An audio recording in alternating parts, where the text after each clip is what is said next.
Why is it that some people seem to work half as hard but retire twice as wealthy, while others spend 40 years climbing the corporate ladder only to find the ladder was leaning against the wrong wall? We're taught from the age of 5 that the secret to success is simple. Go to school, get good grades, find a stable job, and save money. It sounds like a foolproof plan, right? But if that's the ultimate blueprint, why are so many high-earning professionals, doctors, lawyers, and engineers, living paycheck to paycheck, terrified of the next economic downturn? The reality is that our education system is designed to produce excellent employees, but it's historically terrible at producing financially free individuals. This brings us to a book that arguably changed the way a generation thinks about their bank accounts. In Rich Dad, Poor Dad, Robert Kiyosaki explores the fundamental disconnect between what we're taught about money and how money actually works in the real world. This isn't just a book about accounting. It's a book about a psychological shift that separates those who work for money from those who have money working for them. Today, we're going to peel back the layers of this financial classic, challenge some of your most deeply held beliefs about your home and your paycheck, and critique whether this advice still holds water in our modern, hyperinflated economy. To understand the core framework of this book, you have to look at the 2 figures Robert Kiyosaki uses to represent 2 different worldviews. On one side, you have the poor dad, a highly educated man with a PhD, a prestigious government job, and a firm belief in the traditional path. On the other, you have the rich dad, a man who didn't even finish 8th grade, but built a massive financial empire through street-smart intuition and investment. The fundamental difference between them wasn't how much money they made. It was how they thought about every dollar that entered their hands. The poor dad viewed a paycheck as a reward for labor. The rich dad viewed a paycheck as a seed for a forest. The first major lesson Robert Kiyosaki hammers home is the distinction between an asset and a liability.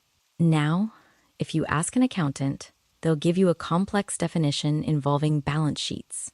But this book simplifies it into a concept that is almost painfully obvious once you hear it.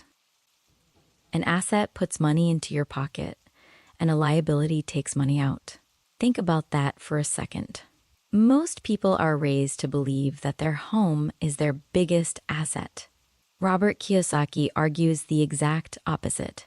Unless your house is generating rental income that exceeds its expenses, it is, by definition, a liability.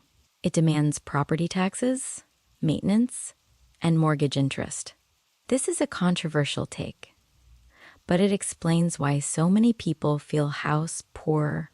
They've poured all their capital into something that doesn't pay them back. Imagine you're standing in a beautiful garden.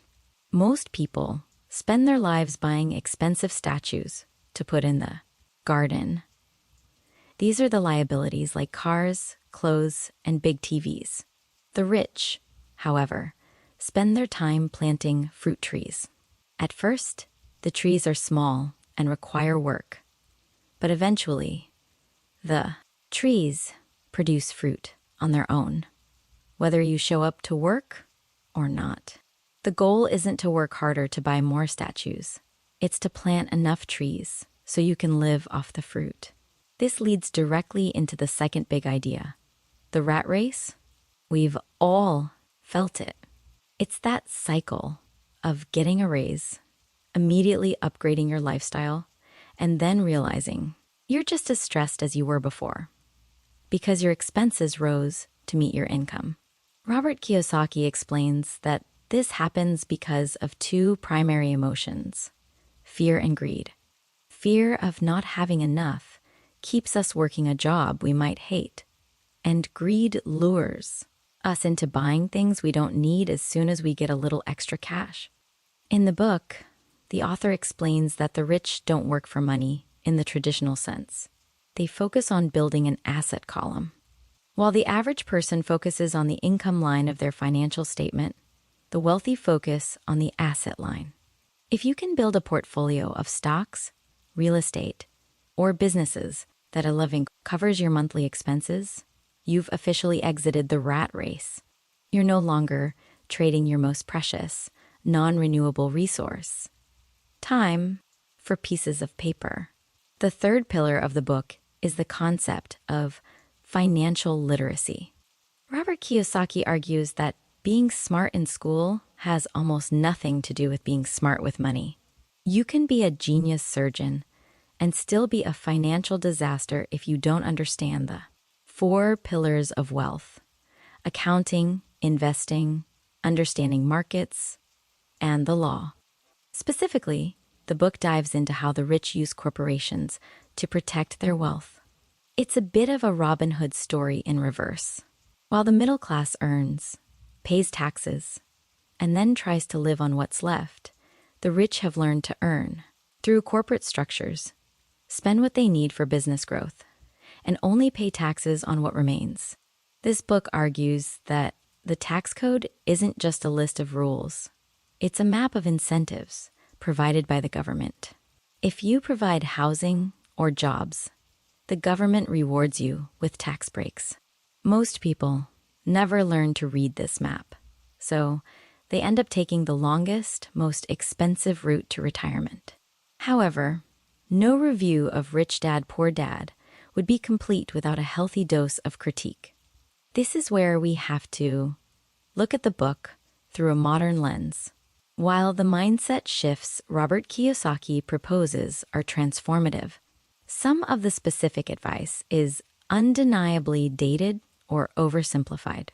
For starters, the book often glosses over the how.